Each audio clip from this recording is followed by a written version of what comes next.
मर्दों में hormonal imbalance के 8 इंपॉर्टेंट साइंस कौन से हैं, आए बताते हैं।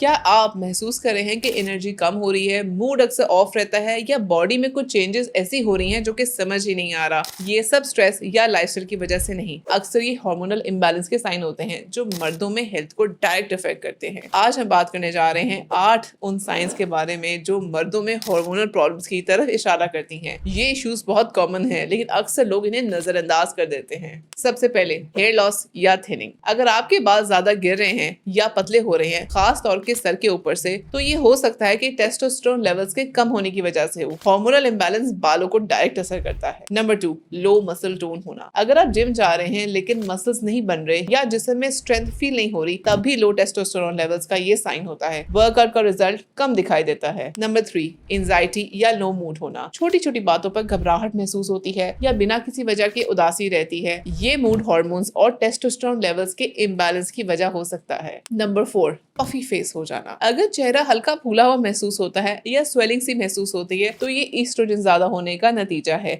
ये वाटर रिटेंशन या हार्मोनल इम्बैलेंस दोनों की वजह से हो सकता है। नंबर 5, पुअर स्लीप या इंसोमिया। नींद नहीं आती या बार बार नींद टूट जाती है, तो हो सकता है कि कोर्टिसोल और मेलाटोनिन का इशू हो, जो कि स्लीप रिलेटेड हार्मोन्स होते हैं, उनका बैलेंस बिगड़ा हुआ हो सकता है। Number 6, poor recovery after workout. Workout के बाद अगर जिस्म रिकवर नहीं कर रहा, सोनेस रहती है या फटीग दूर नहीं हो रही, तो फिर आपके अंदर टेस्टोस्टेरोन या ग्रोथ हार्मोन्स के लेवल्स कम हैं। Number 7, male gynaecomastia. अगर आपके चेस्ट के एरिया में सॉफ्टनेस या गोश्त बढ़ रहा है, तो ये ईस्ट्रोजन ज्यादा होने की निशानी है। इसे मेडिकल टर्म्स में गायनोकोमेस्टिया कहा जाता है। नंबर 8, लो स्टैमिना या एंड्योरेंस। अगर आप जल्दी थक जाते हैं या स्टैमिना पहले जैसा नहीं रहा, तो ये बिल्कुल क्लियर साइन है कि हार्मोन्स प्रॉपर तरीके से काम नहीं कर रहे। अगर आप इनमें से 2 या 3 चीजें भी महसूस कर रहे हैं, तो जरूरी है कि आप किसी अच्छे डॉक्टर को कंसल्ट करें और अपने हार्मोनल चेकअप करवाएं। अपनी हेल्थ को इग्नोर मत करें, हार्मोन्स को बैलेंस में लेकर आएं ताकि आपकी एनर्जी भी वापस आए।